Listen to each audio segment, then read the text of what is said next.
Hello guys, welcome to my YouTube channel. मैं हूं स्वर्णा मिश्रा और आप देख रहे हैं commerce guideline.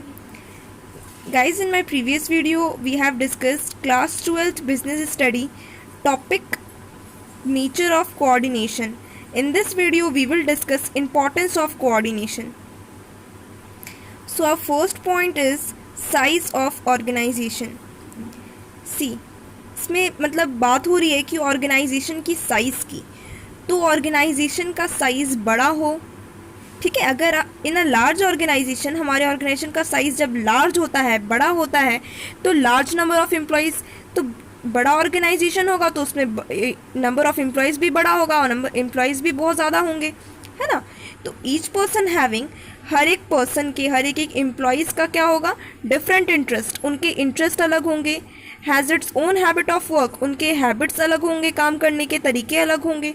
His own backgrounds, उनके बैकग्राउंड्स भी अपने अपने अलग होंगे।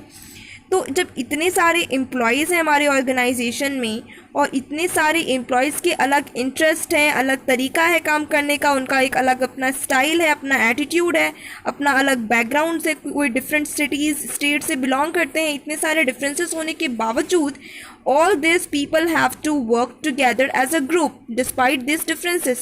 Means इतने डिफरेंसेस होने के बावजूद, इंटरेस्ट, बैकग्राउंड, स्टाइल, एटीट्यूड सब कुछ डिफरेंट होने के बावजूद इन सारे एम्प्लॉयज़ को एक साथ एक ग्रुप में काम करना होता है, ठीक है।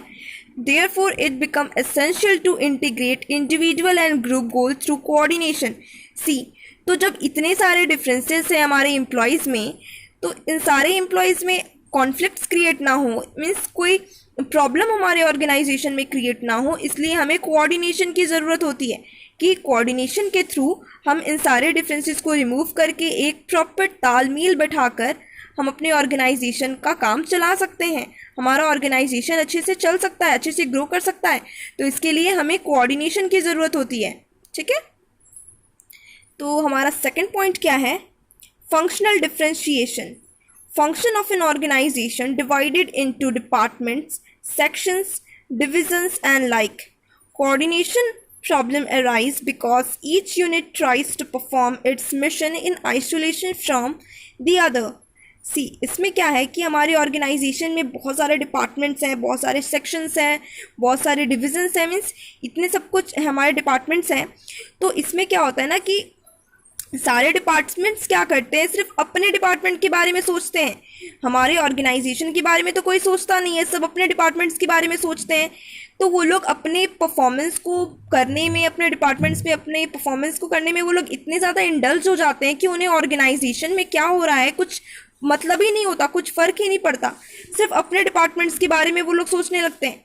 फॉर एग्ज़ाम्पल, अगर आप किसी पार्टी में हो और कल आपका एग्ज़ाम है, तो आप पार्टी में नहीं जाओगे और आप कल के पेपर की तैयारी करोगे, है ना। आपकी फैमिली पार्टी में जाएंगे और लेकिन आप एक रूम में लॉक होकर अपने आप, मतलब अपने रूम में आप अपने आप को लॉक कर लोगे और अपने पढ़ाई की एग्जामिनेशन की तैयारी करोगे, बिल्कुल सही। तो आपकी फैमिली पार्टी में क्या कर रही है उससे आपको मतलब तो नहीं होगा, आपका मतलब सिर्फ आपकी स्टडीज़ से होगा, आपका फोकस सिर्फ आपकी स्टडीज़ पे होगा। तो इस सिनेरियो में आपकी फैमिली पार्टी में क्या कर रही है उससे आपको कोई लेना देना नहीं होता।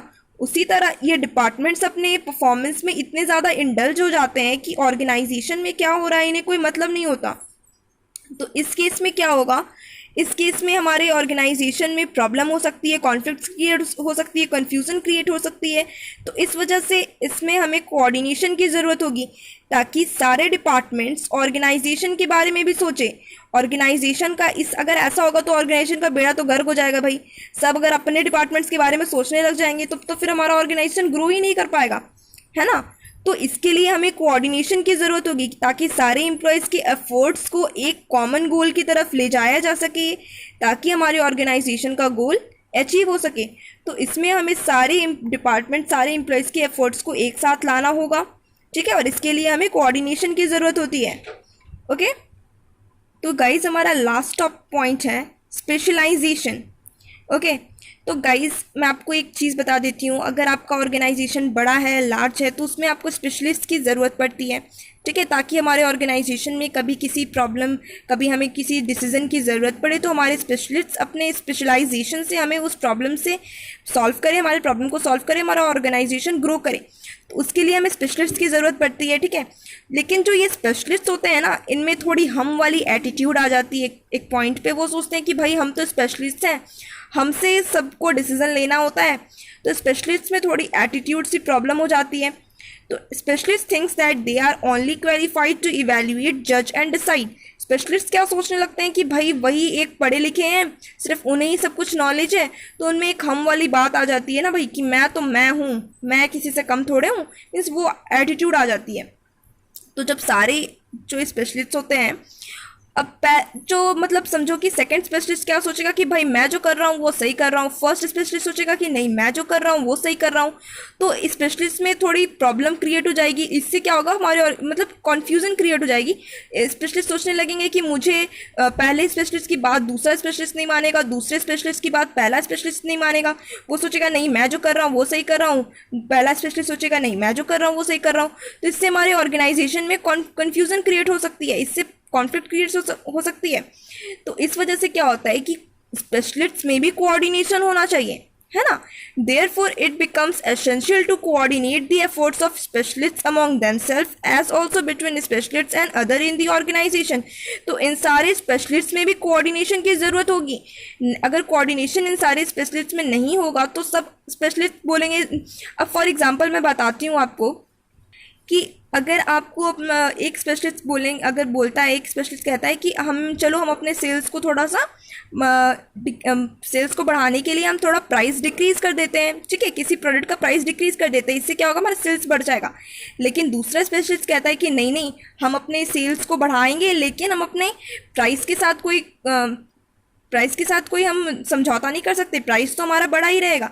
तो इससे क्या होगा, दोनों स्पेशलिस्ट में कन्फ्यूज़न क्रिएट हो जाएगी, दोनों एक दूसरे का बात मानने को तैयार नहीं होगा। तो इससे हमारे ऑर्गेनाइजेशन का बेड़ा गर्क होगा। भाई आप समझो इस चीज़ को। तो इस वजह से कोऑर्डिनेशन की ज़रूरत होती है ताकि ये सारे कॉन्फ्लिक्ट्स, कन्फ्यूज़न को रिमूव किया जा सके और स्पेशलिस्ट में कोऑर्डिनेशन बना सके और एक अच्छा तालमेल बनाकर हमारे ऑर्गेनाइजेशन का काम चल सके। तो गाइज़ ये हमारे थ्री इंपॉर्टेंस ऑफ कोऑर्डिनेशन है, जिसमें हम लोगों ने 3 पॉइंट्स को डिस्कस किया है। आप नोट डाउन कर सकते हो, ये सारे 3 पॉइंट्स बहुत ज़्यादा इंपॉर्टेंट है एग्जाम पॉइंट ऑफ व्यू से। तो गाइज़ अगर आपने मेरा चैनल सब्सक्राइब नहीं किया है तो जल्दी से जाकर सब्सक्राइब कर लीजिए और बेल आइकन को भी प्रेस कर दीजिए ताकि मेरे आने वाले सारी वीडियोज़ की नोटिफिकेशन आपको मिल सके। Thank you.